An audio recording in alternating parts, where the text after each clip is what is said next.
So I was a little bit late to come here. I met some people. Chapter number 15, production is not refuted. You cannot eradicate conventional phenomena by refuting them through investigating whether they are produced in one of four alternative ways. Objection. Madhyamika refutes production from self, from another, and from both, as well as causeless production.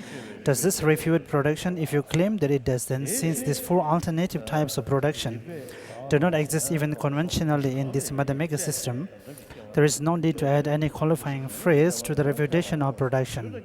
If you claim that it does not, then your refutation of the four alternatives of production fails to refute ultimate production. Reply. We do not accept the former of these two positions, so I will explain the answer to the latter. Those who assert ultimate production must accept that it withstands an analysis by reasoning that analyzes reality. As this is so, they must use reason to analyze production so as to discover which is among the four alternatives: production from self, other, and so forth. Hence, those who assert ultimate production are definitely required to assert that it can be analytically fixed within one of the four alternatives. Because we assert mere production, the arising of particular effects in dependence on particular causes and conditions, we do not assert real production. Since we do not assert real production, why would we use reasoning that analyzes reality to analyze production as to which it is production from self, other, and so forth? As Chandakrudi's commentary on the middle way says, because things arise dependently, these mistaken conceptions cannot bear scrutiny. Therefore, the reasoning of dependent arising cuts all the entailments of bad views. Therefore, Chandakrudi asserts that dependent production refutes the four alternative types of production. However, you claim that if there is no production from among the four alternative types, then even mere production does not exist. Hence, it seems that your purpose is the opposition of what Chandakrudi asserts. Chandakrudi's commentary on the middle way also says, because things are not produced causelessly or from causes such as a divine creator, or from self, other, or both self and other, they are produced dependently. However, according to you, it will be contradictory for Chandakrudi to say this. Therefore, dependently produced dependent arisings are free from four extreme types of production. So do not ask that which is free from extremes, which of the four extremes is it? Once again, these opponents go wrong by not distinguishing no intrinsic production from no production. How do you explain the statement in Chandakrudi's commentary on the middle way? The argument which shows that production from self and from other are untenable in the context of ultimate reality also shows that production is untenable even conventionally. This means that if you assert substantially existent production or production that exists by way of its intrinsic character, then those arguments are refuted even conventionally. It does not at all indicate a refutation of mere production, for in the transition to that passage says, the things that serve as the causes of afflicted and pure phenomena must produce substantially existent entities. If this were so, then the very words of your statement will not remain. Why? At this point, Chandakriti gives a verse cited above, the argument which shows that production from self and other. Commenting on that verse, he says, you must therefore admit, albeit unwillingly, that production by way of intrinsic character does not exist in terms of either of the two truths. Thus, insofar as essentially existent production is ultimate production, when others assert it, even if they assert it conventionally, you must refute its property, just as you refute ultimate production. Since this is the excellent assertion of the Master Chandakriti, you should not assert essentially existent production even conventionally. Chandakriti's commentary on the middle way says, the self-generation of the sign of a barren woman exists neither in reality nor in the world. Similarly, all these things lack essential production, but for the world and in reality, both for the world and in reality. Some hold that the lack of intrinsic production, production's lack of intrinsic existence, must mean that production does not exist. They argue that dependent production and the absence of intrinsic production are contradictory. Chandakriti says that those who say this have no errors or hurt.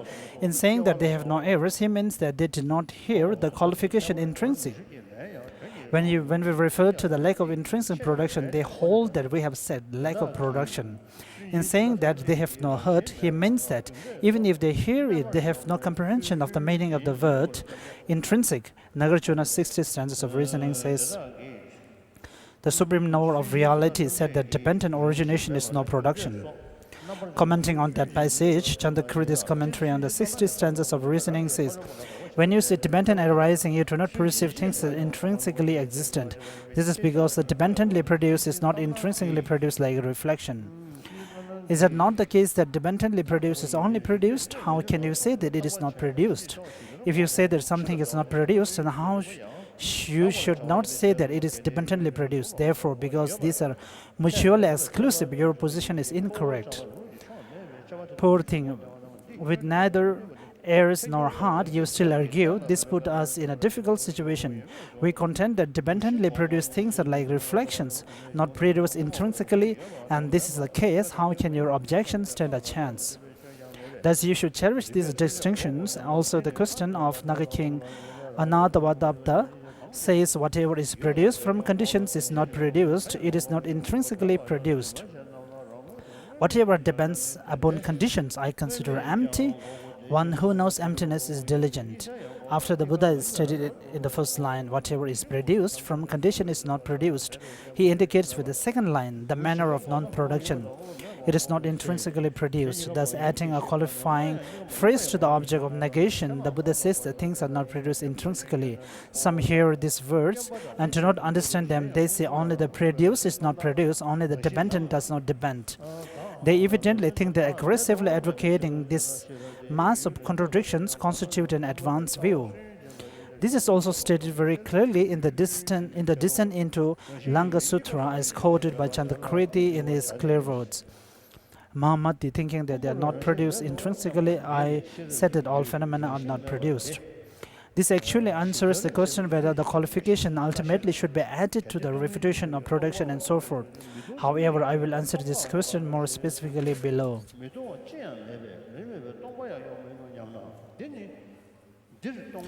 On page number 190, Nagarjuna's fundamental treatise says, if there were the slightest trace which is non-empty, then a trace of emptiness will exist as well. As there is no trace that is not empty, how could there be a trace of emptiness? Therefore, because there is nothing that is not empty, the emptiness that is the absence of intrinsic existence also does not exist.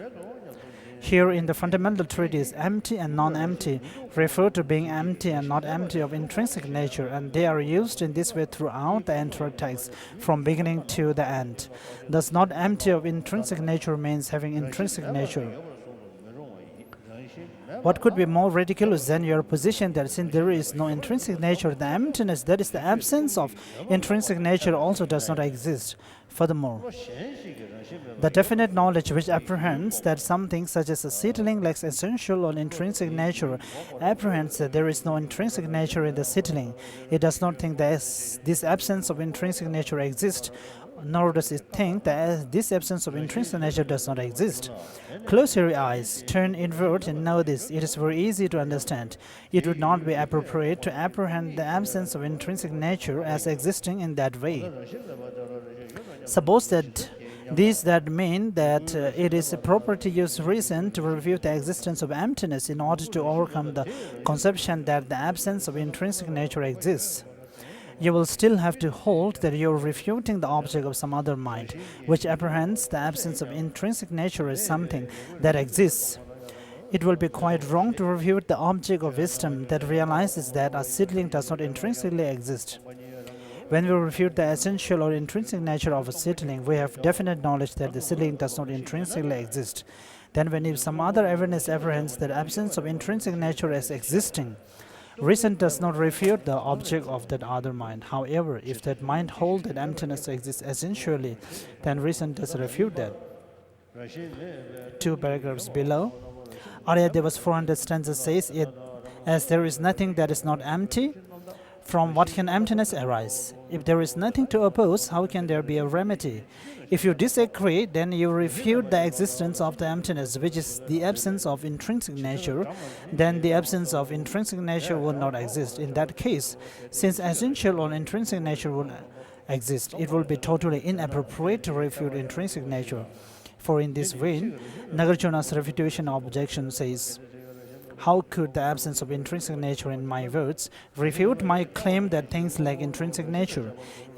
If the absence of intrinsic nature were refuted, then the presence of intrinsic nature will be proven. And Nagarjuna's commentary on the refutation of objections, commenting on that, says very clearly, just as someone might stop sound where the sound don't make a sound, so the absence of intrinsic existence in your word refutes your claim that there is no intrinsic nature in things. The example is correct, but your point is not. Here, words that have no intrinsic nature do refute the intrinsic existence of things. If the absence of intrinsic nature in words could refute the absence of intrinsic nature in things, then this would refute the absence of intrinsic nature itself. Therefore, things would have intrinsic nature, and because of having intrinsic nature, they would not be empty. Therefore, just after the passage in fundamental treatise cited above, how could there be a trace of emptiness? Nagarjuna says, the conqueror said that emptiness eradicates all dogmatic views. As for those who take a dogmatic view of emptiness, he said that they are incurable. Again, having a dogmatic view of emptiness does not mean taking the view that things are empty of intrinsic nature.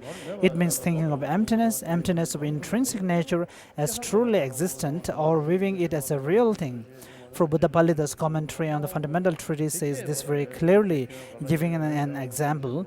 It is possible to overcome the misconceptions of those who think that things exist essentially.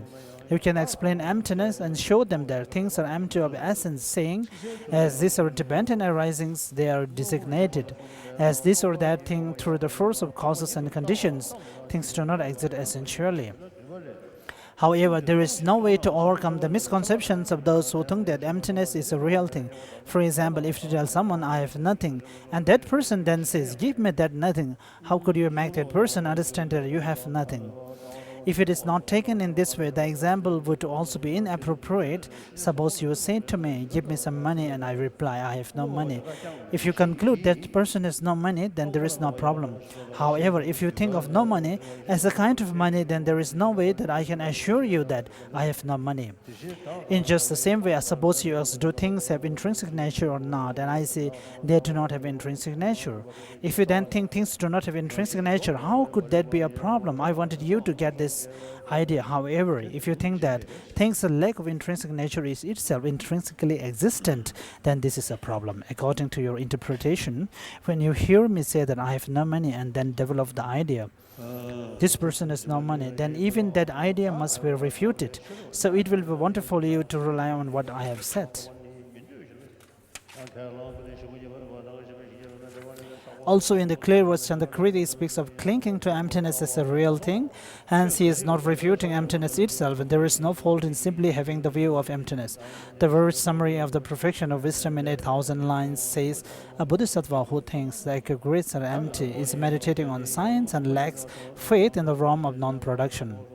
Also, Nagarjuna's precious Ganden says, therefore, the great sage refuted views of self and selflessness. Although these and other scriptures and treatises say that it is wrong to have a view of emptiness or selflessness, you should understand them as I have explained above. Otherwise, they will contradict a great many statements in other texts. In the Heart Sutra, Shariputra asks Avalokiteshvara how one who wishes to practice the profound perfection of wisdom should train. In reply, Avalokiteshvara says the Bodhisattva should correctly view these five aggregates as empty of intrinsic existence. The verse summary of the perfection of wisdom in 8,000 lines says, one who knows that phenomena do not intrinsically exist is practicing the supreme perfection of wisdom. Chandrakriti's commentary on the middle way says, consequently, a yogi views the emptiness of the self and that which belongs to the self and thereby becomes free. Therefore, the root of all problems is the ignorance that superimposes intrinsic existence. There is only one consciousness that can uproot it by apprehending things in a way that explicitly contradicts it. That consciousness is the wisdom that knows selflessness, the absence of intrinsic existence. As this is so, if you refute this way of apprehending things, then you will have to admit, albeit unwillingly that you're refuting the way of reality. At the point where Arya Deva's 400 stanza says there is no second door to peace, Chandrakridi's commentary on the 400 stanza says the extinction of the attachment is the cause of attaining nirvana, and except for the view of the absence of intrinsic existence, there is no other teaching that can cause the extinction of attachment. The selflessness characterized by the absence of intrinsic existence is the one and only door to peace. As a gateway to the city of nirvana, it is alone and nothing can match it. Although there are three doors of liberation called emptiness, signlessness, and visionlessness, still only the view of selflessness takes priority. If you know phenomena without exception as selfless and thereby extinguish every attachment to all things, then how could you ever long for anything or apprehend signs in anything? Because of this, selflessness alone is the one and only door to peace. Therefore, the equipment for enlightenment explains. Because phenomena do not intrinsically exist, they are empty. Further, because phenomena are empty, what use are signs? In as much as they have overcome all signs, why would the learned wish for such phenomena? Thus, Chandrakriti clears up the apparent contradiction between scriptural explanations that there are three doors to liberation and other texts, which explain that the way of emptiness of intrinsic existence is the only door to liberation. He uses scripture and reason to prove that just this view is the door to liberation. Why should the mere negation of intrinsic nature imply the refutation of the object of wisdom? He should not, for such knowledge, remedies the conception of the two selves as signs, unless even a trace of such a misconception. If you refute as defective even such a conception and refute all conceptuality of any sort, good or bad, then it is evident that you want to set up the system of Chinese about Hashang.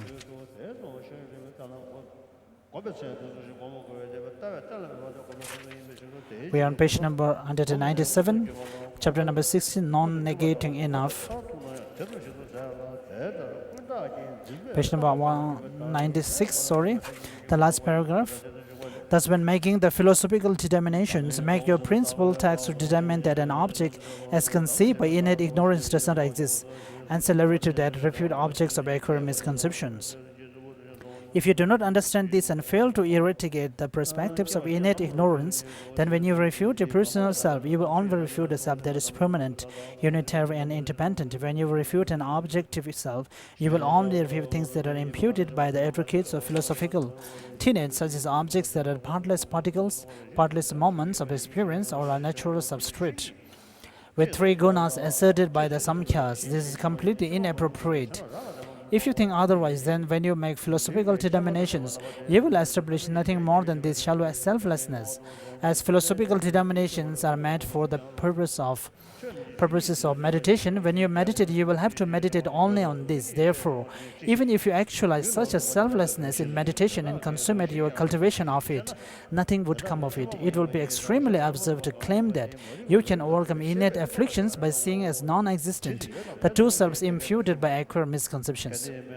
Chandrakriti's commentary on the middle way says, when knowing selflessness, some eliminate a permanent self, but we do not consider this the basis of the conception of I.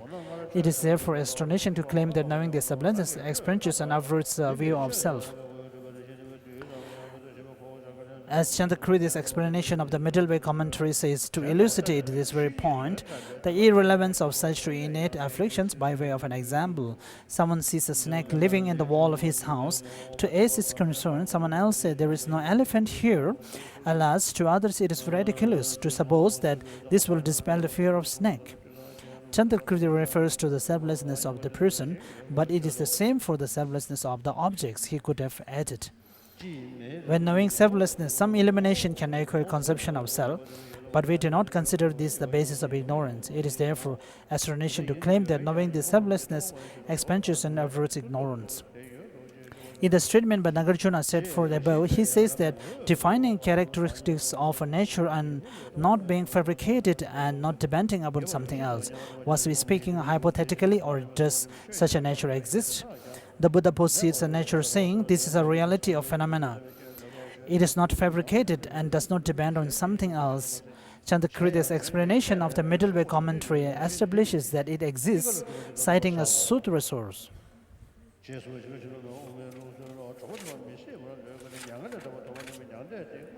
Is there a nature that has such qualification as the Master Nagarjuna claims? Yes, it is the reality of which the Bhagavan spoke extensively, saying, whether Tathagatas appear or not, the reality of phenomena remains. What is this reality? It is the nature of things such as these eyes. And what is their nature?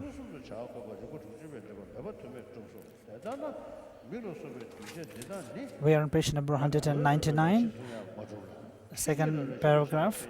Accordingly, compounded phenomena such as eyes are not natures in the sense of being essentially existence, nor are they natures when reality is preceded at the final nature.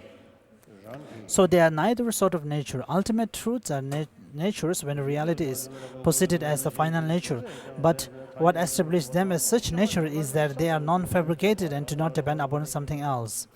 They do not at all exist as natures in the sense of being essentially existent. Thus, they exist merely conventionally. Fabricated means produced in the sense of a new occurrence of something that did not exist before, and depend upon something else means to depend on causes and conditions. Since forms and so forth are neither type of nature, when you speak of cultivating the path in order to view the final nature, nature has the sense of reality. Therefore, Chandakriti says that pure contact is not senseless. Moreover, he explains that his utter lack of an assertion that phenomena have a nature in the sense of essential existence does not contradict his incidental assertion of a final nature. Chandakriti's explanation of the middle way commentary says, Alas, utterly wrong. You do not assert real things at all, but also incidentally assert a nature that is non-fabricated and does not depend upon something else. You are saying things that are blatantly contradictory. In saying this, you miss the point of fundamental treatise. This is what it means. If eyes and such dependent arisings that are evident to ordinary childish beings were their own nature, then pure contact will be senseless, because even inaccurate consciousnesses would know that nature, because they are not their own nature. Pure contact for the sake of viewing that nature does have a purpose. Further, I say that this nature, as compared to conventional truths, is non-fabricated and does not depend upon something else. Only something that ordinary childish beings do not see is suitable to be nature. Therefore, the ultimate is neither a thing nor a non-thing. By nature, it is simply peace. Here, thing and non-thing refers to essential existence and utter non-existence, as explained above in the section on dualism.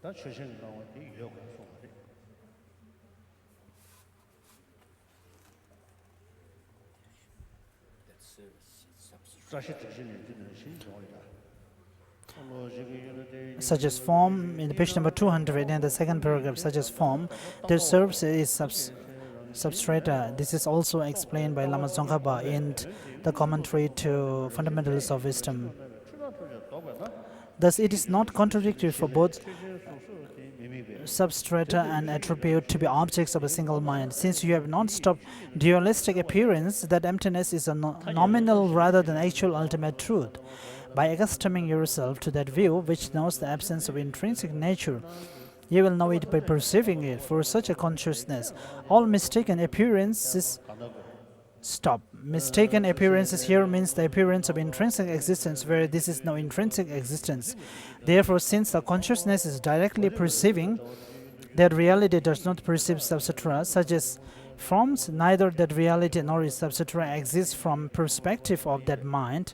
So emptiness and forms, etc., must be posited as reality, and substrata from the perspective of some other mind, a conventional mind. As this is so, an ultimate truth is posited where, in addition to the stilling of all elaborations of essential existence, there is also a sheer stoppage of all elaborations of mistaken appearances. Appearance of intrinsic existence where there is none. Thus, while we assert a final nature, how could we be forced to accept an essentially existent nature? Chandakriti's clear words say, driven by the impairment of ignorance, ordinary beings perceive a certain aspect in things. As noble beings who are free from the impairment of ignorance do not see that mistaken aspect. There is something else that serves as its object. That very entity is posited as the final nature of those things. Also, things lack of intrinsically existent production is not anything. Thus, since it is just a non-thing, it has no essence. Therefore, it is not the intrinsic nature of things. On page number 201. Some Tibetans do not posit ultimate truth as the sheer elimination of the elaboration of the object of negation, for example, the two selves. Instead, they hold that as the object of a mind that non-mistakenly knows how things exist. The ultimate appears to exist under its own power, just as things such as blue and yellow appear to an ordinary mind. Ascertaining that it does exist in that way is a view that knows the profound. They also claim that it is a misstep with regard to the correct view to regard external and internal phenomena, the basis with regard to which living beings cling to the true self as lacking intrinsic existence. The last paragraph, to avoid missteps in reaching the mathematical review, it is most crucial to refute wrong ideas about the object of negation. For that reason, I have given an extended explanation.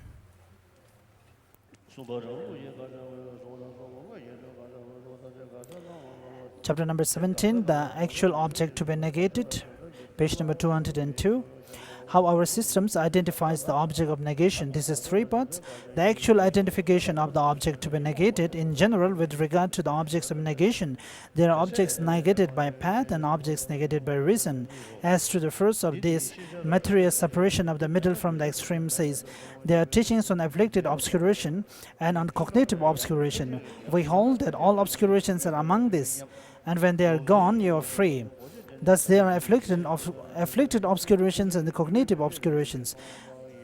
These objects of negation do occur among objects of knowledge, for if they do not exist, then all embodied beings will escape cyclic existence without exertion. As for objects negated by reason, Nagarjuna's refutation of objection says, someone thinks that an emanated woman is a woman. Another emanation stops this wrong conception. This is like that. In his commentary on the refutation object, he says, a woman emanated by some being is empty of the nature of being a woman, but someone else wrongly thinks this is ultimately a woman. Therefore, due to that wrong conception, attachment arises. The Tathagata or a Saraka of the Tathagata emanates another emanation and thereby stops that person's wrong conception. Similarly, my words, which are empty like an emanation, stop any apprehension that anything exists intrinsically. Any things like the emanated woman are empty and do not intrinsically exist. Thus, he speaks of misconception as objects of negation, and he also treats the intrinsic nature that they apprehend as an object of negation, making two kinds of object to be negated. However, the primary object of negation is the latter. For in order to stop an inaccurate consciousness, you must first refute the object which that consciousness apprehends. For instance, the Benton arising refutes the essential or intrinsic existence of persons and phenomena. This latter object of negation cannot be among objects of knowledge, because if it did exist, then it could not be refuted. Still, there are mistaken superimpositions that apprehend it as existing, so you must refute it. This refutation is not like destroying a pot with a hammer. Rather, it is a matter of developing certain knowledge that recognizes the non-existent as non-existent. When you develop certain knowledge that it does not exist, the mistaken consciousness that apprehends it as existing will stop. Similarly, using reason to establish something is not a matter of newly establishing something that did not exist before, like a seed producing a seedling. Rather, it is the development of certain knowledge that recognizes a phenomenon as it is. Nagarjuna's refutation of object says, what use it to establish the negation of what does not exist anyway, even without words? Page number 205, second paragraph. For example, even though Devadatta is not in the house, someone says Devadatta is in the house. Someone else, in order to show that Devadatta is not there, says Devadatta is not there. These words do not cause Devadatta not to be there, but merely indicate that Devadatta is not in the house. Similarly, the words things like intrinsic nature do not cause things to lack intrinsic nature. All things lack intrinsic nature, like creatures in a magical illusion. However, childish beings are confused about the absence of real essence in all things. So we make them understand that there is no intrinsic nature in the things that they, confused by ignorance, verify as having intrinsic nature. Therefore, what you have said that if there is no intrinsic nature, what use are the words?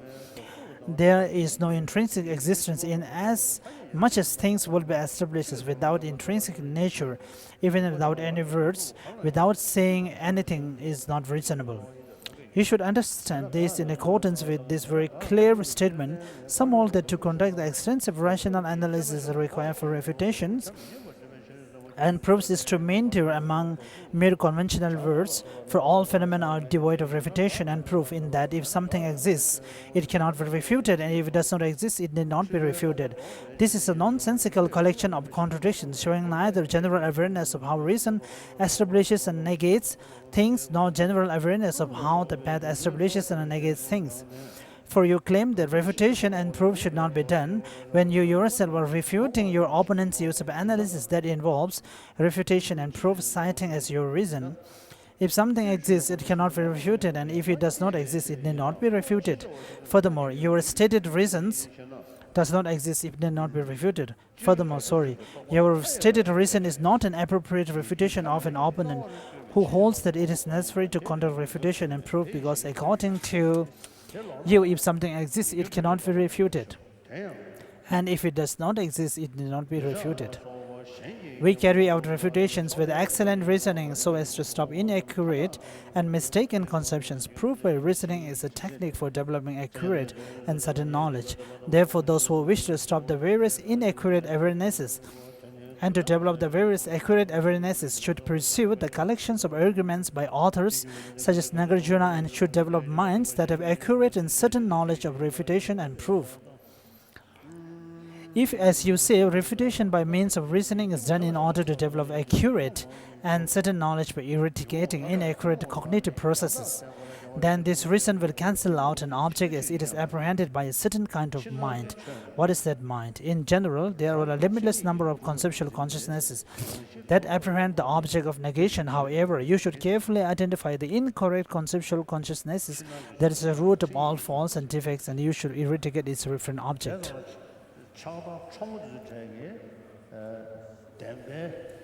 So, His Holiness comments that the very subtle form of the afflicted emotions, and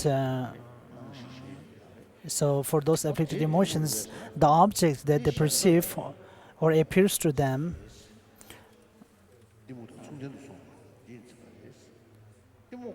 so it apprehends the internal and external phenomena as existing by their own intrinsic character.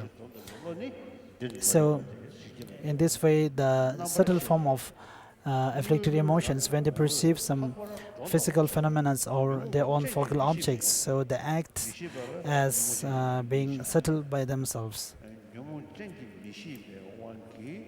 In page number 206, the last paragraph, what is this delusion like? It is ignorance, which in this context is an awareness that mistakenly superimposes intrinsic nature. It apprehends internal and external phenomena as existing by way of their own intrinsic character.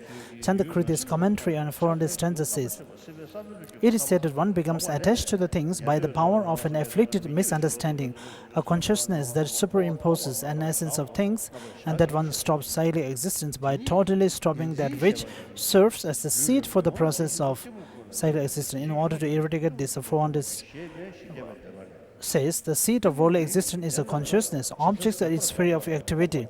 When you see that object like self, you negate the seed of worldly existence. The second stanza, this is also called the conception of true existence, for Aryadevas 400 says, just as the tactile sensory faculty pervades the body, delusion lies within all the afflictions. Therefore, by destroying the delusion, you will destroy all afflictions. Commenting on this verse, Chandakriti's commentary on the 400 stanzas says, because of confusion brought on by the thought that things truly exist as they appear, delusions act to superimpose upon things as essence of true existence. If, as you say, ignorance is the root of cyclic existence, then it will be incorrect for Chandakriti to explain in the commentary on the middle way and in the clear words that the view of perishing aggregates as I and mine is the root of cyclic existence, for there cannot be two primary causes of cyclic existence. In the section on the person of medium capacity, I have already explained what other masters say about how to assert ignorance and the view of perishing aggregates. Therefore, here I will explain the assertions of the chapter Chandakriti.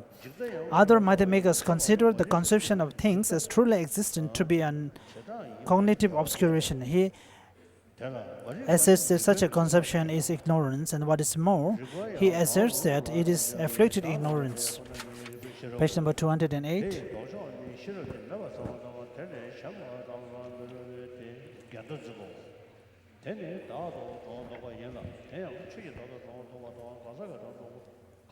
For as cited above, his commentary on the 400 stanzas explains that conception of true existence is afflicted.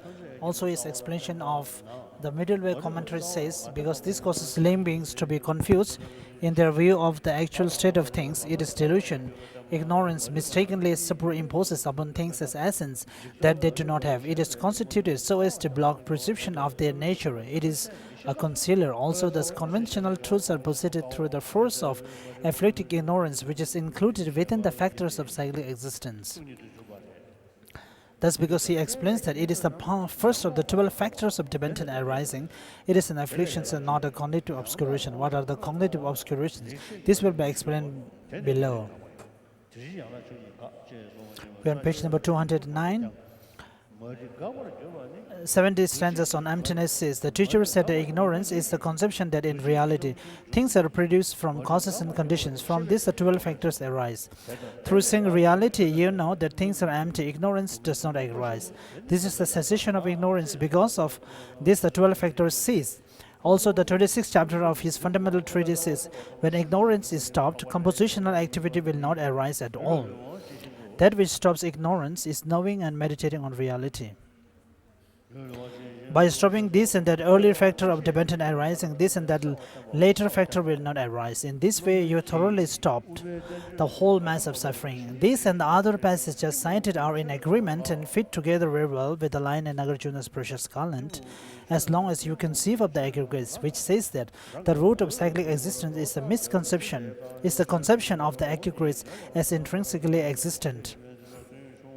The noble Aryadeva also asserts that, as is clearly indicated by the passages cited earlier, just as that tactile sensory faculty pervades the body, and also the root of the cyclic existence is a consciousness. When the Master Nagarjuna refutes the object of negation in the fundamental treatise, he gives all of his diverse arguments so as to refute an intrinsic nature. Delusion's reification of phenomena as essentially existent, and to show that phenomena lack essence. Thus, Nagarjuna gives a wide range of arguments only for the sake of eradicating the way that ignorance apprehends things.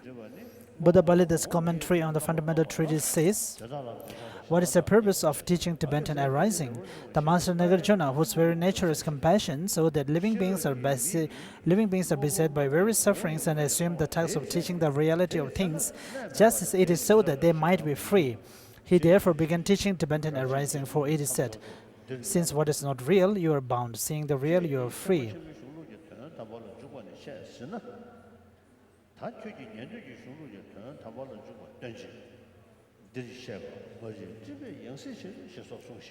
What is the reality of things just as it is? It is the absence of essence. Unskilled persons whose eye of intelligence is obscured by the darkness of delusion conceive of an essence in things and then generate attachment and hostility with regard to them. When the illumination of the knowledge of dependent arising clears away the darkness of delusion, and the eye of wisdom sees the absence of essence in things, then there is no foundation for the other afflictions, and attachment and hostility do not develop.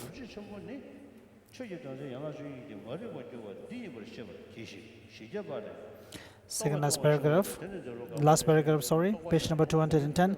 Aryadeva's 400 stanzas says, conceptuality ceases and you are bound. It should be stopped here.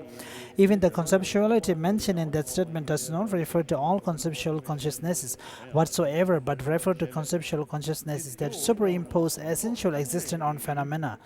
For commenting on that passage, Chandakridi's commentary on the 400 stanza says, a conceptual consciousness superimposes an incorrect sense of intrinsic existence. Further, he asserts that it is afflicting ignorance.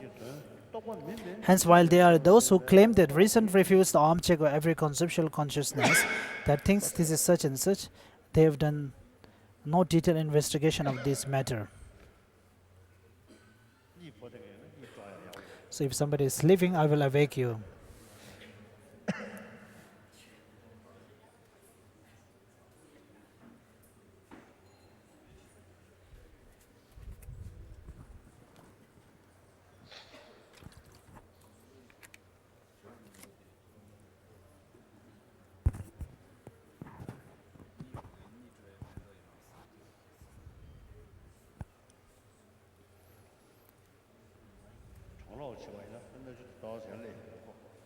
I think it is due to the air conditioned.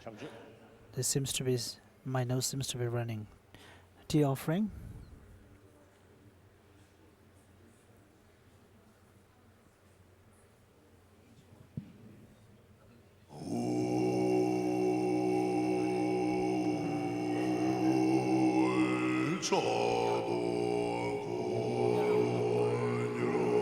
The tea offering is for Charisik. The Charisik, our Lokiteshvara with 1,000 arms and 1,000 eyes, and who is the king of all the world,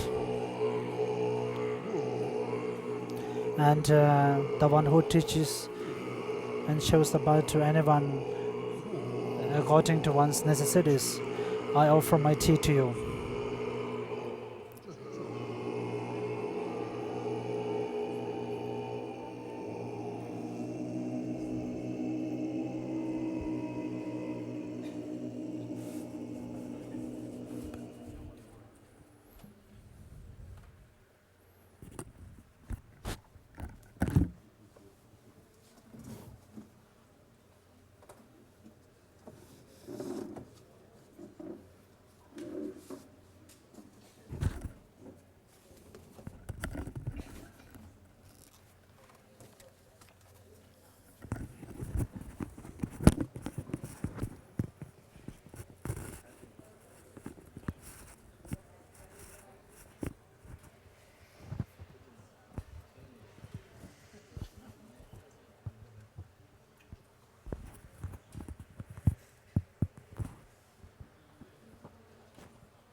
So here today, many upholders of the Vinaya, the monastics, from different monasteries, including the three great learnings of centers of learning. So with regard to Vinaya, there is a very pure tradition of the Theravada tradition, and also we have the Tibetan Buddhist Vinaya tradition of the Mulasarasavastivada school, a very pure lineage. So in the past, we didn't have much interaction with them. And the people from the Pali tradition kind of say that the Tibetans do not have Vinaya practice, but it is becoming clearer and clearer that we have, to them, that we have Vinaya practice. So, since some time ago, Ganden and I had some discussion which we didn't have with others. So with regard to the Vesak,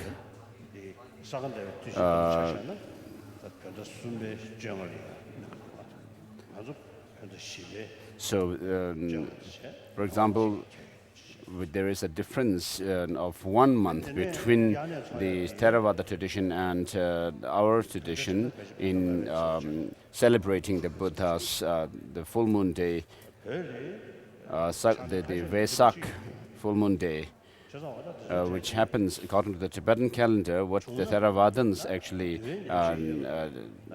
celebrate, according to the Tibetan month, it falls in the 3rd month. So if we could have Vinaya practice, which could be same to all the traditions, Tibetan and the Theravada traditions. And we should also, of course, find a very clear source in the Indian classic texts on Vinaya, such as texts written by Gunaprabha. And then there are some differences in the counting number of days between the Theravada and the Tibetan Vinaya tradition. And so this time we have the Ganden Rinpoche and then the teachers of the seats of learning who are gathered here. I thought if you could have some discussion about this, you do not need to come to some conclusion as such, but I thought it would be good to have some discussion. In January next year, there is an international conference on Vinaya. There is a plan for this. I don't know how many people will actually participate in it.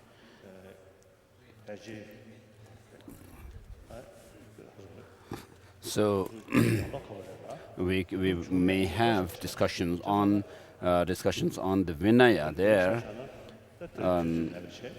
So today we don't have time, but tomorrow also we don't have time. But on the 10th, we'll have a celebratory function in the morning, and then in the afternoon, as I visit the different places, it would be good if you could gather all the Vinaya upholders of Vinaya could gather and have discussions.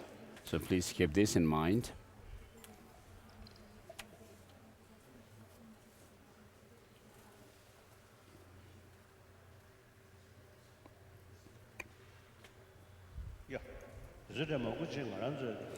So many of these practices, of course, we say that we have, and this is our tradition or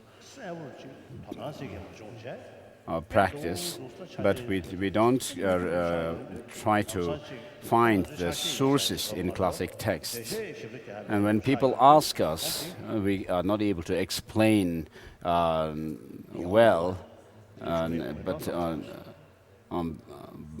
except that saying that this is our tradition, this is how we practice, and so it's not good just to remain there.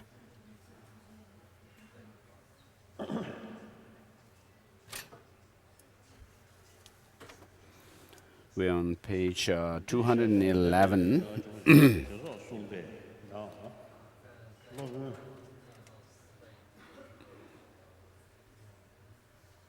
The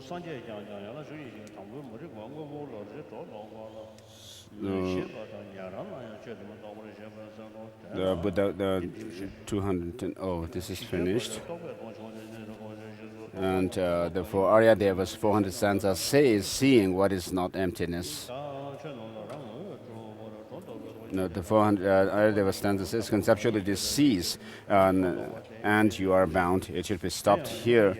Even the conceptuality mentioned in that statement does not refer to all conceptual consciousness whatsoever, but rather to conceptual consciousness that superimpose essential existence on phenomena. For commenting on that passage, Chandrakirti's commentary on the 400 stanzas say a conceptual consciousness superimposes an incorrect sense of intrinsic existence. Further, he asserts that it is afflictive ignorance. Hence, while there are those who claim that reason refutes the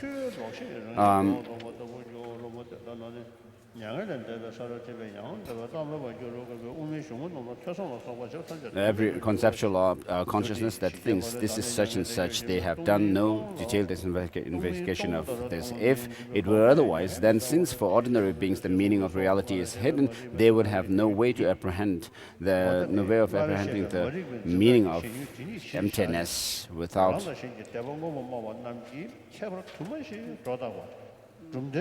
So the realists of our own tradition and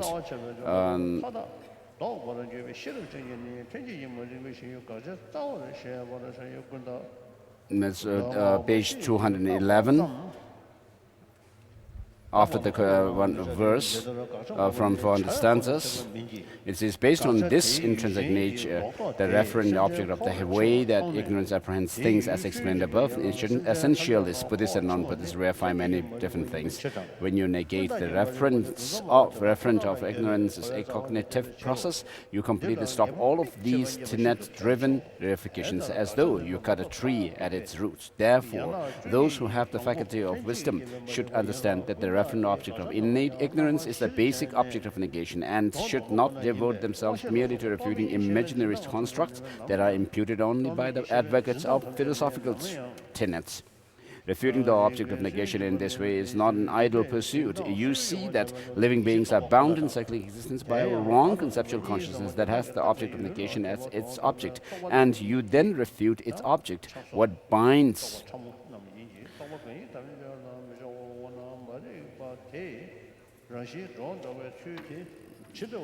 So hence the ultimate wrong conceptual consciousness that conceives the object of negation is the innate ignorance, which is the first of the 12 dependent factors of dependent arising. Acquired objects of negation are merely superimpositions based on it. Thus, it is not at all the case that reason negates all the cognitive processes through which non-conceptual consciousness sensory apprehends things. Therefore, so as I explained earlier, this is clearly mentioned. It would be clear after having studied the Madhyamaka text. Then when you look at things at the outside world and the monks and nuns, when you look at things, there is this appearance that they exist independently from our own conception. And so that means there is this appearance of the true existence, which is the object of negation to our sensory consciousnesses. And when you look at me, you see the Dalai Lama as if I exist from my own objectively. And so there is, for you too, there is an appearance of this object of negation to your sensory consciousness. Of course, all appearances to this sensory consciousness doesn't have to be the true existence. And then because of this appearance, then when we actually cling onto it, then there is the arisal of this clinging to the true existence. The seventh Dalai Lama says, all these phenomena in nirvana, samsara and nirvana are designated by our mind. And this mind in turn is empty. And therefore, how wondrous this nature, the way of the mode of existence of this mind. So in one of a response to a letter by the seventh Dalai Lama, he writes, to the consciousness of dream, there is appearance of the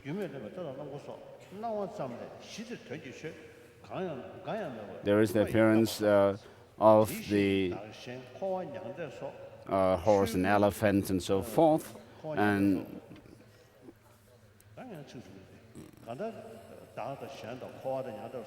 self and others, and samsara and nirvana. So whatever appears to your mind, they appear to have to exist from the basis of designation of objects. So all phenomena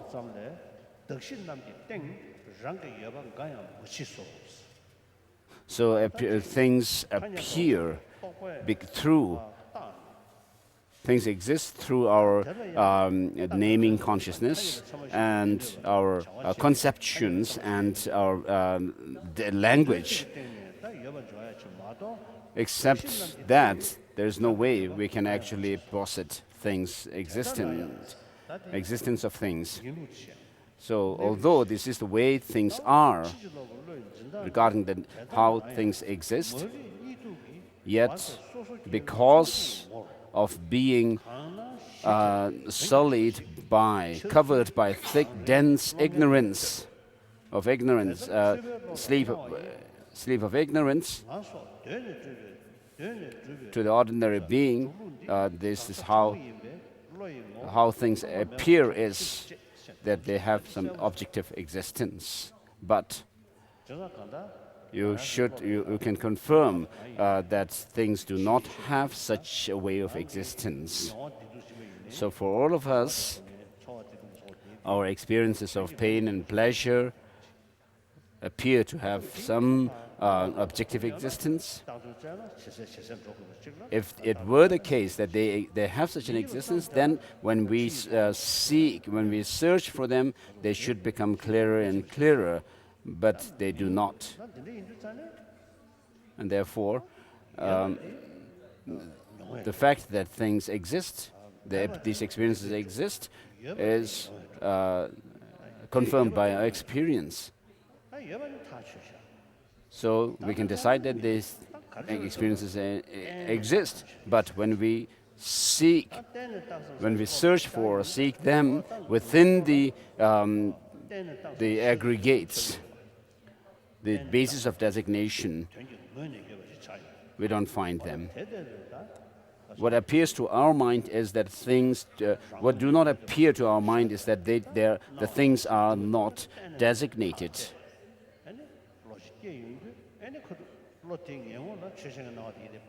But when we are able to confirm that there is no such a way, that things do not have such a way of existence, objective existence, and therefore, when that happens, when you confirm to your mind, the mind which perceives emptiness, actually, in the view of that, then all the appearances also disappear, just as the seventh Dalai Lama has said. Just as in autumn or fall season, all the clouds disappear within this empty sphere of this space. Likewise, when emptiness is cognized, then all these different multitudes of things also disappear. So I see this illusory spectacle, for me, a yogi of who sees things as having no intrinsic existence.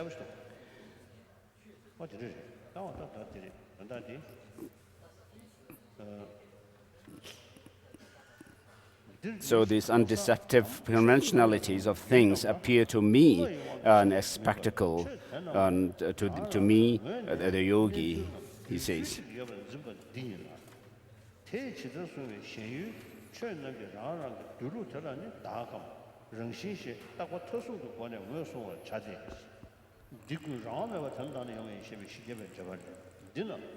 So His Holiness was commenting on this reply on page 212.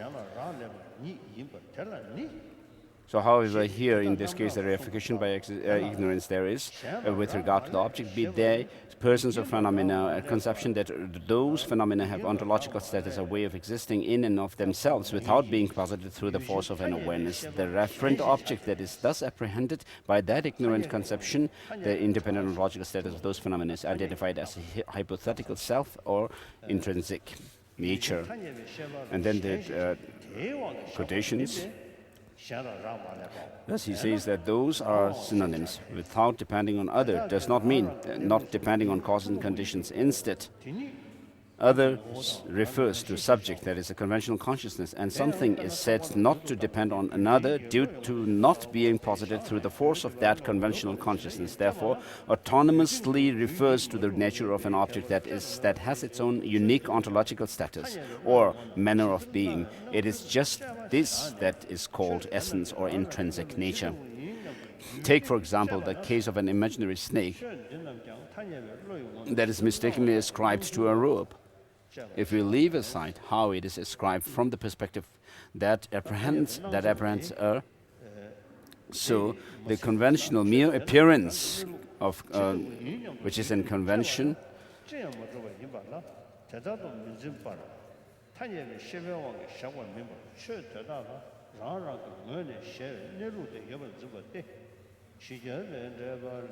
So the commentary, Chandrakirti's commentary on 400 stanzas say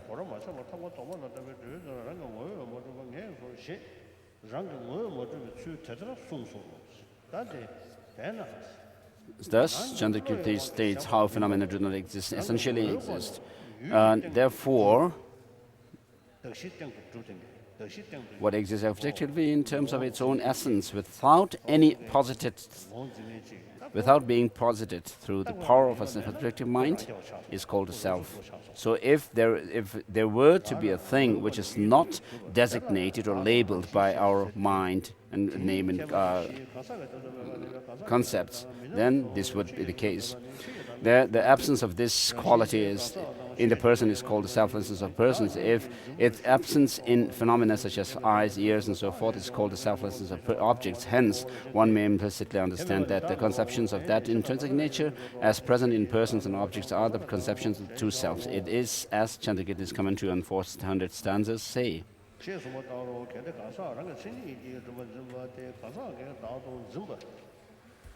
The conception of persons as existent quam, page 213.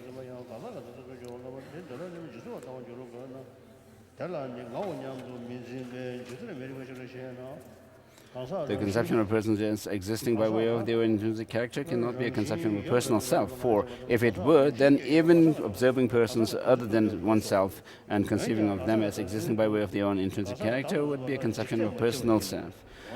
If you admit this, then while it must be a view of the perishing aggregate, it cannot be a view of the perishing aggregate insofar as it is not a conception that thinks I. Reply. As explained earlier, Chandrakirti says that an intrinsic nature in person is a self of a person, so one must accept that not conception of the. So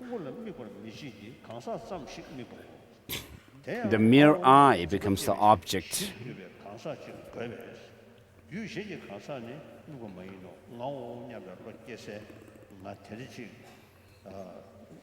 So when you think about an I,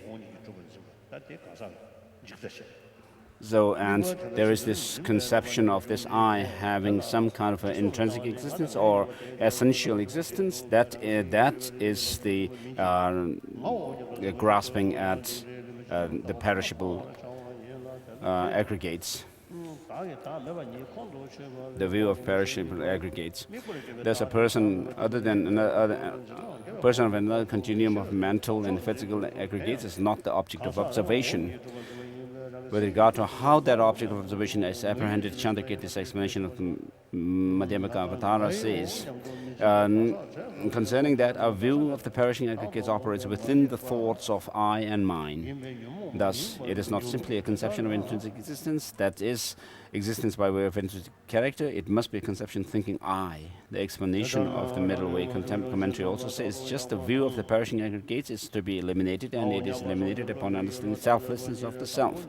Thus, Chandrakirti says that you eliminate the view of perishing aggregates by knowing the selflessness, the non-intrinsic existence of the self that is its object of observation, thereby contradicting the way that it is apprehended by the view of perishing aggregates. Hence, the view of the perishing aggregates must apprehend the opposite of that wisdom which knows selflessness. Moreover, since a view of perishing aggregates is a conception of the person as essentially existent, it is a conception of an I that exists by way of its intrinsic character. Using this as an example, you should be able to understand the view of perishing aggregates, that is the conception of mine. Even now, when you do conceive I or mine, conceptions of the person as substantially existent are still cases of ignorance that misconceives the self of persons, so it is not the case they are not afflictions. Next topic, when to add qualifications to other objects of negation. When you say that utter non-existence, such as the horns of a rabbit and the sons of a barren woman do not exist, you need not attach a qualification such as intrinsically. Similarly, there are things that although existent among objects of knowledge, exist at some times and places and do not exist at other times and places. When you say that these do not exist at a particular time or place, there is also no need to add that qualification. Furthermore, when refuting imaginary constructs from the unique assertions of the Buddhist and non-Buddhist essentialists, things that Madhyamikas do not accept as conventionally existent, there is no need to newly attach the qualification essentially or intrinsically to the objects, except in the occasional situation when you should add it, taking into account the opponent's perspective. This is because those opponents of tenets proponents of tenets who have already asserted the essential existence of those objects. In any other case whatsoever, where when the abacus do conventionally posit the object, if you fail to add qualification when refuting it, then the fallacies of you adduce will equally apply to your own critique, and hence it will not only it will be only a sham of refutation. Thus, it must be added. Moreover, as explained earlier, neither reason consciousness, which analyzes whether something exists intrinsically or conventionally, a valid cognition can contradict what the Madhyamikas posit conventionally.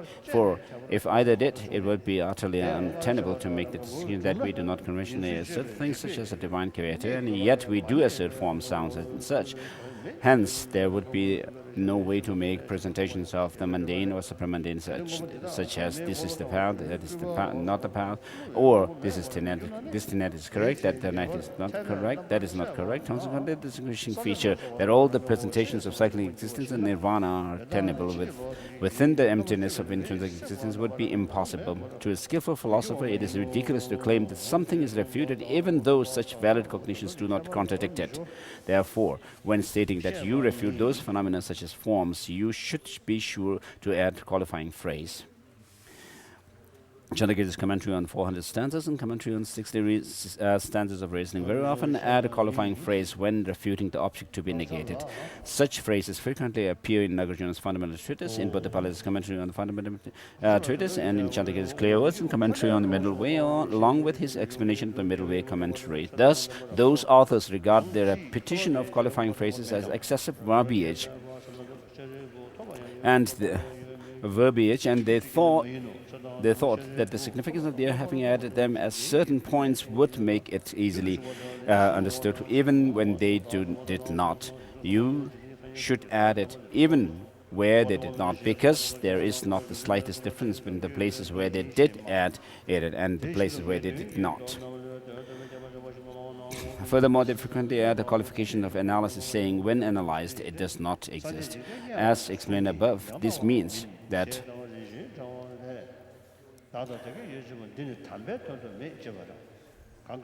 hence you should realize that this makes the same point. It does not exist essentially or intrinsically, for it is, as Chandrakirti's commentary says. And next topic, whether to add the qualification ultimate to the object of negation. It is quite unreasonable to claim that adding the qualification ultimate to the object of negation is the procedure only in the Sarvatmita Madhyamaka. Chandrakirti's explanation of the middle way commentary cites the Perfection of Wisdom Sutra in Venerable Subhuti. It is said, Venerable Subhuti, is it that there is no attainment or no clear knowledge? Subhuti answered, Venerable Shariputra, there is attainment, there is also clear knowledge, but not in a dualistic sense. Venerable Shariputra, attainment and clear knowledge exist in worldly conventions. Also, stream mantras, one-time turners, never returners, arahats, parityaga buddhas, and bodhisattvas exist in worldly conventions. Ultimately, however, there is no attainment and there is no clear knowledge. Chandrakirti's explanation of the middle way commentary says that you should follow this statement. Do you claim that this is a Sarvatmita Sutra? It is evident that there are a great many such cases where definitive sutras add the qualification ultimate. So also Nagarjuna 70 stanzas on tenets says, through the force of worldly convention and not through the force of reality, the Buddha spoke of duration, production, cessation, of existence and non-existence, and what is low, moderate, or supreme. Also Nagarjuna Precious Garland says, it is said that both the self and that which belongs to the self exist. They do not exist in the ultimate sense. Also, how can something be true when the seed that produces is false?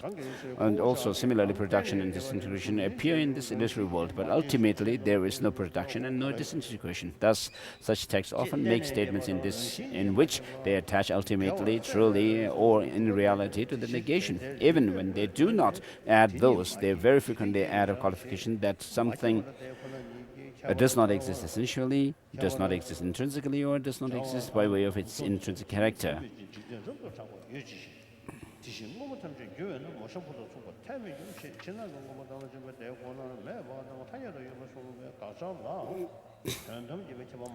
Thus, he says that page 219. In brief, if you in no way accept the addition of qualification ultimately to the negation, then you will have no way to distinguish the two truths, and you will not be able to say ultimately it is such and such, conventionally it is such and such. There is no explanation of such a Madhyamaka way anyway, so it is simply a wrong idea. Chandrakirti's clear words refutes addition of qualification ultimately to the negation of the context in the context of refuting production from self, not in the context of refuting mere production. This is very clear in that commentary. Also, as Chandrakirti's explanation of the middle way commentary says. So these are the words with reference to turning back the criticism of what is called the logical consequences.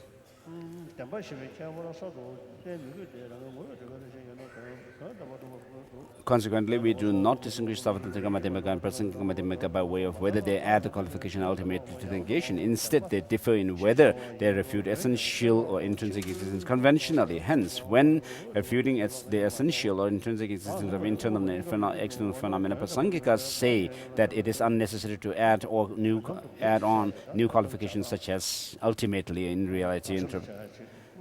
So with regard to this term ultimate, this can be either used in relation to the object of negation or to the objects.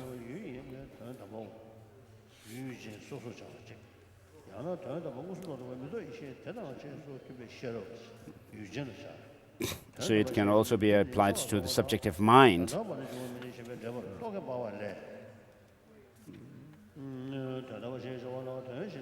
So His Holiness was commenting on this passage on page 220, which the paragraph, what is the meaning of does not exist ultimately? Here, object means something knowable and so forth.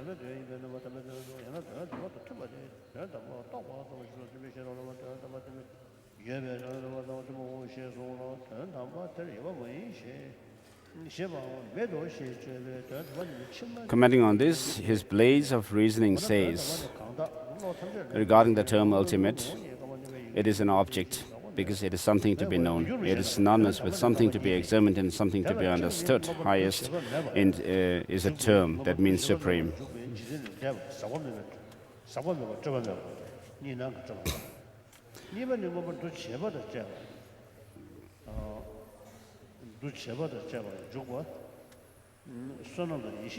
So, on page 221, in the reply section,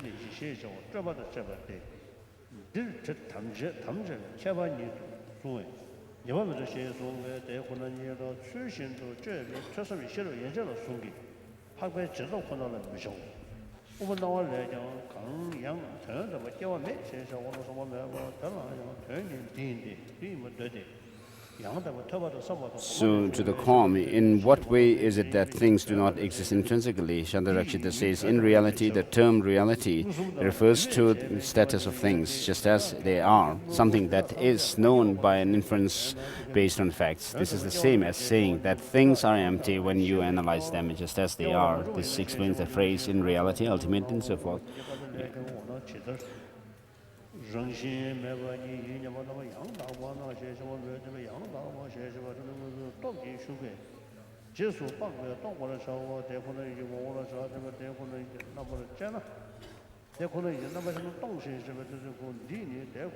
In other way, terms such as reality may refer only to knowledge of reality because that is what it observes. Knowledge of reality, not conventional knowledge, provides the understanding that allows us to say that things do not exist intrinsically. Both Bhava Viveka's lamp for Nagarjuna's fundamental treatise and his blaze of reasons often add qualifications such as in reality to the absence of intrinsic existence. In particular, the lamp for the fundamental lamp commenting on the 15th chapter says,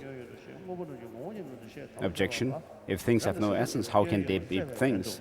If they are things, then they are not without essence. Thus, you have the fallacy of mistakenly denying those objects with the very word within your thesis. The objection is that within this thesis, things do not have essence. Bhava Viveka contradicts his own words.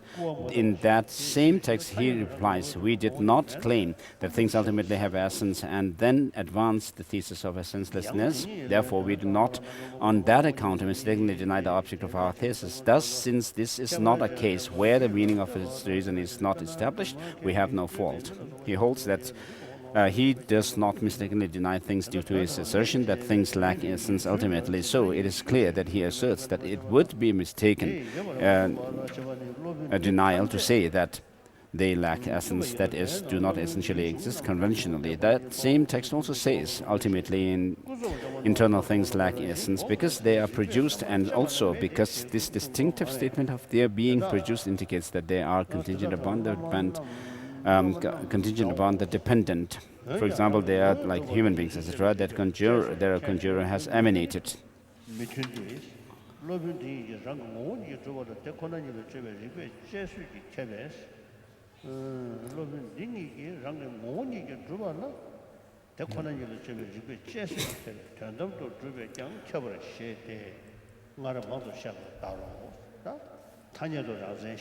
So, end of 223.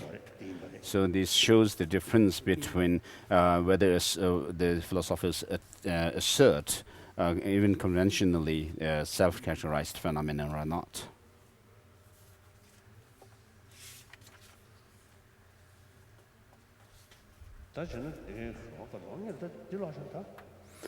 So continue.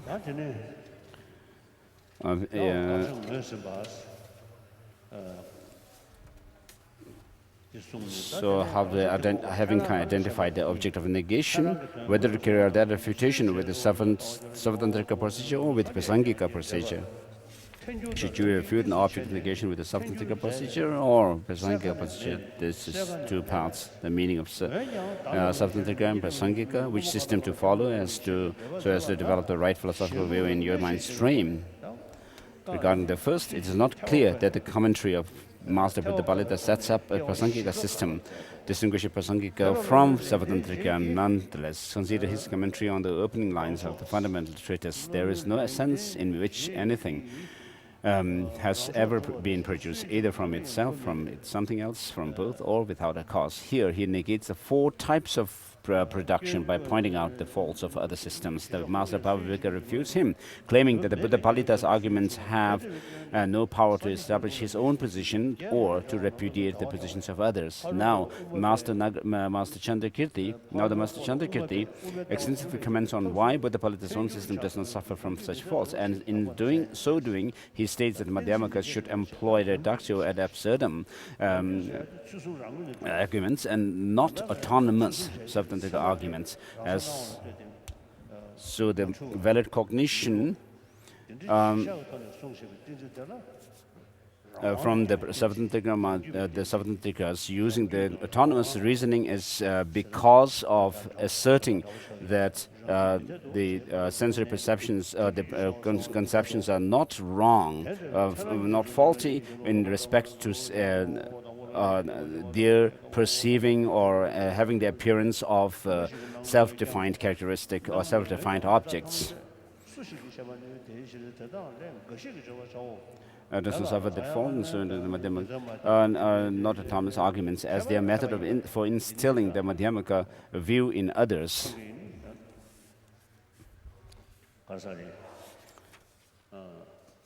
So this master was a great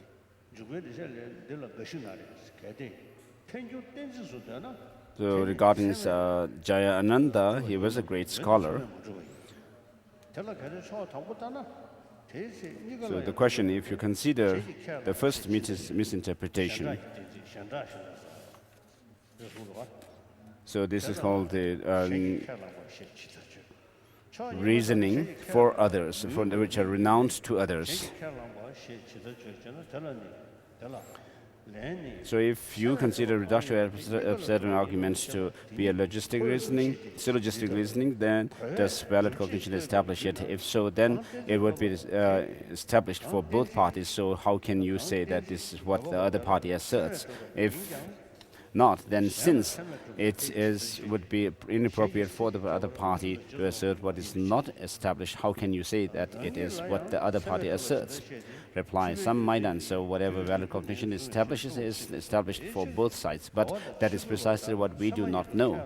When one party possesses something as a probative reason, even though a valid cognition may establish it for the one who posits the syllogism, how can that person be certain that valid cognition establishes it for the other party? After all, the particulars of another person's mind are objects of neither perception nor inference. And how can you be certain that valid cognition establishes it even for yourself? For it is possible that you could be deceived, inasmuch as you have been under the influence of error for an exceedingly long time. Therefore, I accept the nature of things on the strength of both proponent and opponent accepting such as valid. Hence, I refute the positions of others in terms of their own assertions.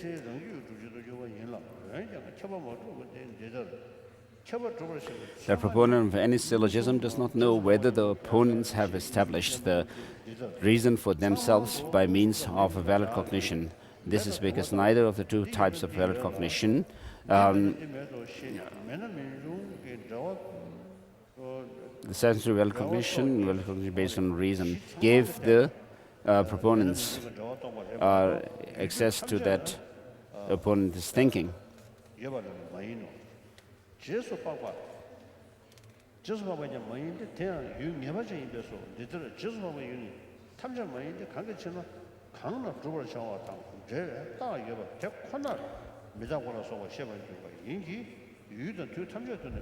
You cannot be certain that valid cognition established the reason even for yourself, for even when you determine that you have established it by valid cognition, it is possible that you can be deceived. Therefore, since there is no validly established reasons, the debate is founded on what the parties accept as valid. Hence, it is proper to refute opponents in terms of what they accept, even though valid cognition does not establish anything for either party. This is how he explains it. And again, this same explanation of Chandrakirti's commentary on the middle way continues.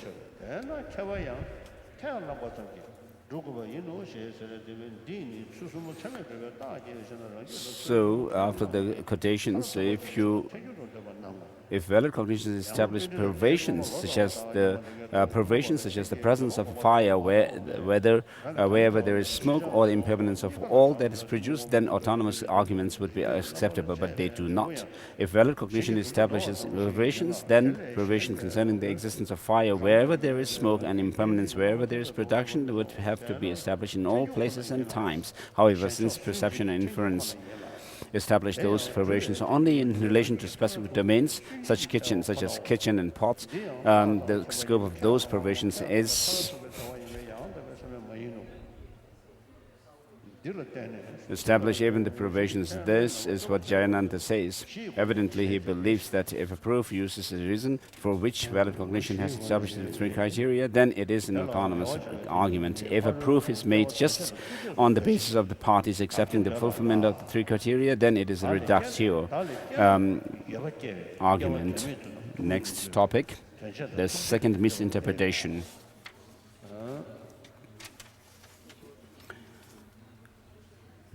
Some translators, students of the scholar Jayananda argue that as follows. Madhyamakas have no thesis of their own. They only refute what others believe, since the elements of a syllogism, such as the subject, are not agreed upon, that is, accepted by both parties. Autonomous arguments are not tenable. and so forth.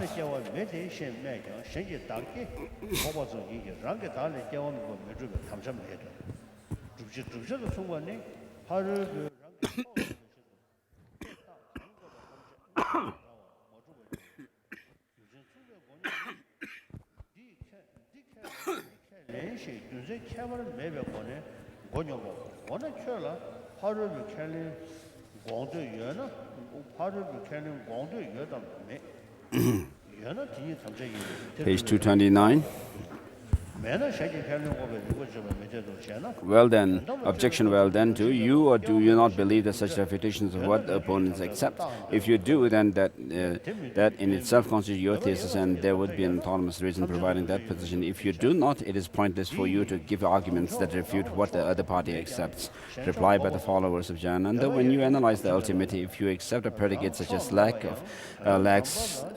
lacks intrinsic existence or is not produced, then you have to accept autonomous thesis and reasons. However, since we do not accept such predicates, we have no fault. If simply believing something means that you have a thesis, then everyone would have thesis about everything. That is how the followers of Narayananda explain their position. Evidently, they believe that even though they have nothing to prove from their own side, they can merely refute others' position. That even though they have beliefs, they have no thesis, and that they have no position of their own, avoiding these theses, such as absence of intrinsic existence when analyzing the ultimate. Apparently, they are considered as Savatantrikas, those who do not believe that there is nothing at all that can be asserted, and who, therefore, when analyzing the ultimate, assert the predicate lacks intrinsic nature and establish that as their own position. Those who do not assert such predicates but engage only in the refutation of what others accept, they consider prasangikas. The third misinterpretation: according to those who today consider themselves prasangika madhyamikas, there is nothing to accept, even conventionally, in one's own system, neither as regards the ultimate nor as regards the conventionally. If you have such a thesis, then you have to accept the examples and reasons that prove it, and in that case, you are a Savatantrika. Therefore, prasangikas have no system of their own at all. For Nagarjuna's refutation of objection, he says, if I had any thesis, then I would suffer from that fault. But as I have noticed, I alone am without fault. If sensory perception and so forth could actually perceive something, then there would be something to prove or to refute. But as they do not, I cannot be faulted. As Nagarjuna's 60 stanzas of reasoning says, Mahatmas have no positions. They have no arguments. How can those who have no positions themselves have positions vis-a-vis others? Also, Aryadeva's 400 stanzas says, no matter how long you try, you can never rebut those who have no positions. So some earlier Madhyamikas, the fourth misinterpretation, some earlier Madhyamikas, Tibetan scholars who follow the Chandrakirti, argue as follows. So these are Patsap and his followers. We completely reject these systems that claim that Madhyamikas have no position of their own and no valid cognition to establish them. Our own system is as follows. We refute both the perceptual and inferential valid cognition based on real fact of those who put forward presentations of valid cognition. And objects it cognizes in terms of the intrinsic character that can withstand rational analysis. Accepting conventionally without analysis and without cognition and cognized. So these are much clearer in the lecture Nyingbo, Essence of True Eloquence. And next, refuting those positions, refuting the first misinterpretation. In the system of Jayananda's explanation of valid commentary on the middle way, valid cognition does not establish the reason and the perversion. Jayananda claims that valid cognition does not establish the reason, but his justification is deficient for the following reasons. And one, even in the system that holds that both proponent and opponent must have previously established the reason with valid cognition, something does not cease to be considered a reason simply because the opponent is not certain that the reason is established for the opponent. Hence, Jan and this rationale does not vitiate against the necessity of the opponents establishing the reason by means of a valid cognition. Number two, if you claim that you do not know whether a reason is established for an opponent because you do not know the mind of the opponent, then it follows that you cannot even be certain that the other party has accepted a particular point. Therefore, it would be impossible to refute opponents in terms of what they accept, etc. Why? Even if you have perceptual certainty about the opponent's words when they say, this is what we accept following your logic, you would not have certain knowledge that they actually accept what they have stated because you do not know the minds of the other beings. The justification that Jananda gives for why valid cognition does not establish the privation is also adequate. The kitchen is the object based upon which you understand the privation. In the kitchen, where there is smoke, there is fire. The thing understood with respect to that basis is the bare privation. When there is smoke, there is fire. It is certainly not that you are to apprehend the privation where there is kitchen smoke, where there is kitchen fire. Hence, what could it be? How could it be that you apprehend the privation limited to a particular time and place? Or else, if the privation were limited in that way, since kitchen would not work as the basis for ascertaining such a limited privation, you would have to adduce some other basis in relation to which ascertainment of the limited privation is needed. For example, impermanence, a predicated quality that is ascertained with respect to sound, must apply to both sound and parts. A form of impermanence that is sounds alone cannot be posited as the predicated quality. This same line of reasoning demonstrates that it is incorrect to hold that the inference at establishing privation is not a valid cognition. He also claims that only the proponents and opponents acceptance of the privation establishes, and as much as valid cognition does not establish it. That this also is incorrect. Why? If you treat the mere acceptance of a position as justification for it, then you cannot refute the opponent, for the opponent's assertion of a point would establish it. And neither side has any valid cognition that can refute it. Question: but what if you were to distinguish between different types of acceptance, wherein one type could and the other could not establish the reason, privation, etc.? Reply: if you justify just such a distinction by the mere fact that it has been asserted, then your argument resembles that you are what you are trying to prove, and you have not advanced your position. If, however, you make the distinction on the basis of whether there is a valid cognition of to back up an assertion, then you have strayed from your belief that there are no valid cognitions. Refuting the second misinterpretation, you hold that avoiding autonomous thesis means that when analyzing reality, you do not assert the thesis that there is no intrinsic nature. But in not accepting that thesis, is it because the thesis is not established by the reason knowledge analyzing whether there is intrinsic nature, or in not accepting that thesis, do you adduce the reason that this is an occasion in which reality is being analyzed? Which do you hold? In the first case, if reasoned knowledge does not establish the referent of the thesis, the lack of intrinsic nature, then reasoned knowledge could also not refute the referent of the thesis. Intrinsic nature exists for similar reasons, and it is utterly incorrect of you to think that the referent of the thesis, intrinsic nature exists, is not refuted when reality is being analyzed for the following reasons. One, you claimed previously that reasoned analysis refutes the other system. Number two, non-analytical knowledge cannot refute other system. Otherwise, if analysis did not refute the thesis intrinsic nature exists, then why would you have to specify we accept no thesis in our own system? For in that case, you would not even accept reductio arguments that refutes the other system. When you use a reductio arguments to eliminate the tenets of other party, then the refutation of the existence of intrinsic nature should itself establish the absence of intrinsic nature. I made this point above in regard to the previously cited passages from the refutation of objections and its commentary. There is no third alternative. Were this not the case, someone might claim just the opposite of your position, saying, I'm establishing the absence of intrinsic nature, I'm not refuting the existence of intrinsic nature. What response could you give? If you think that affirming the absence of intrinsic nature must, without a doubt, negate intrinsic nature, then it should also be the case that negating the existence of intrinsic nature must, without a doubt, similarly affirm the absence of intrinsic nature. If you think that theses such as the absence of intrinsic nature are improper because that is the indication in which reality is being analyzed, do you give your justification for this now?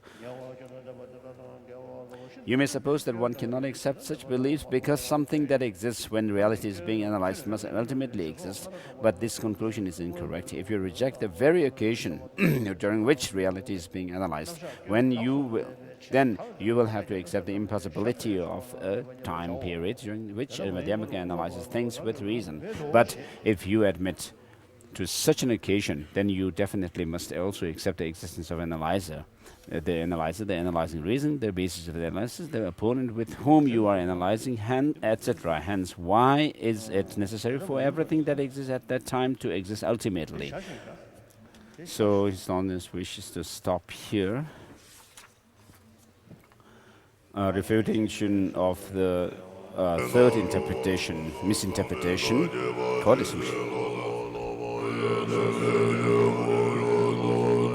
Page 237.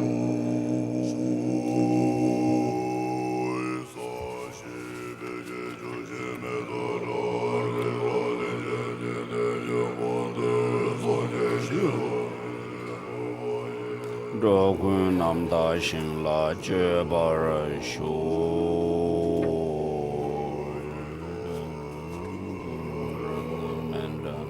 kamniya tayami.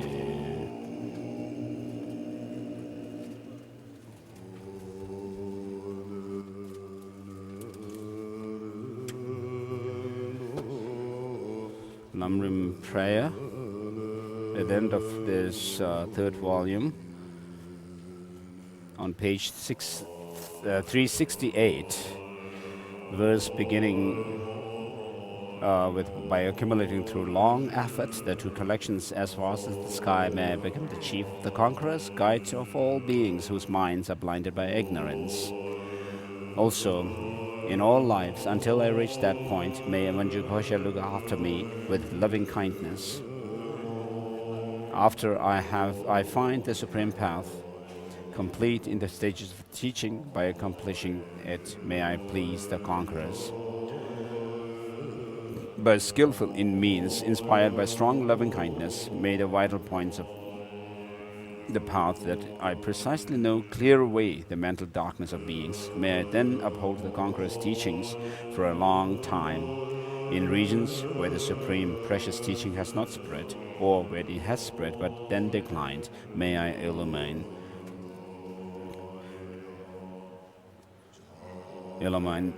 that treasure of happiness and benefit with a mind deeply moved by that great compassion. May this treatise on the stages of the path to enlightenment, well founded on the wondrous deeds of the conquerors and their children, bring glory to the minds of those who want to be free and long preserve the conqueror's achievements. As for all who provide conditions that support integration of the good path and clear away conditions that inhibit that integration, whether they are humans or not, may they never be separated in all their lifetimes from the pure path praised by the conquerors.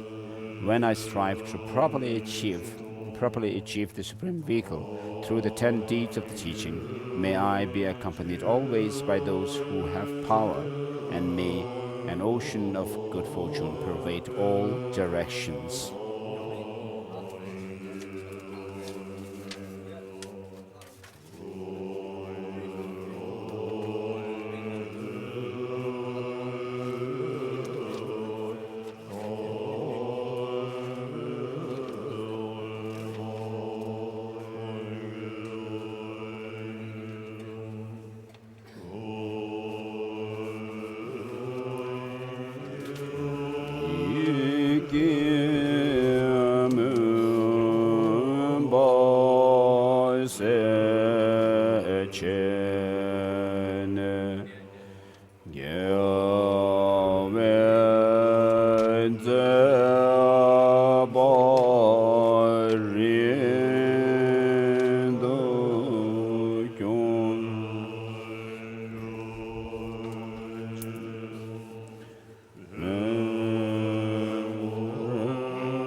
Jangchup Lamrim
The prayer of words of truth.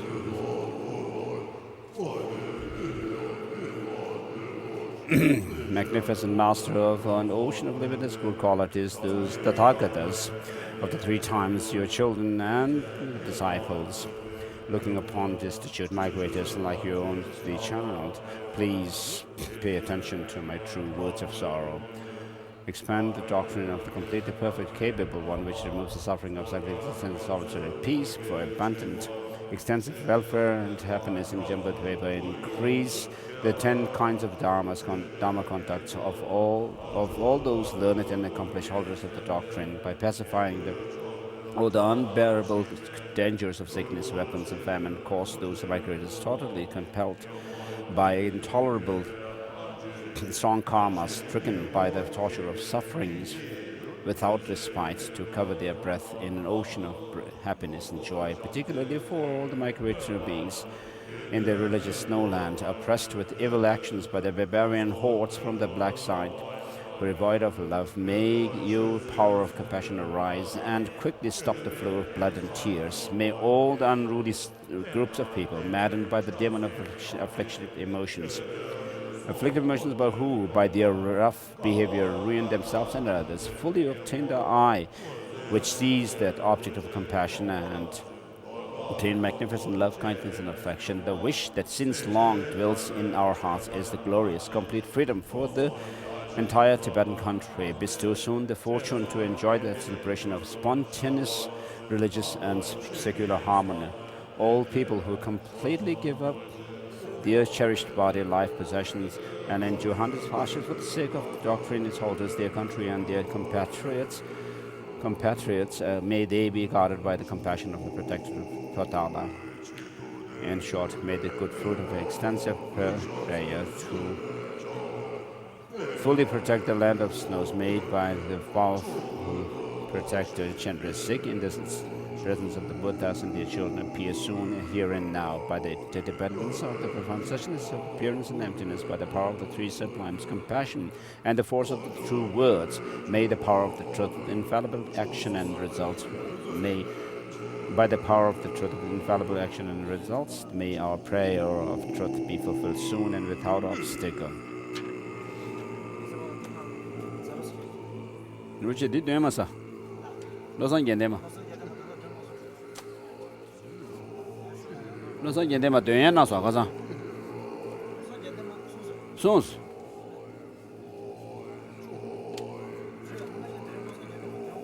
Terin döyen sons konzo jesha.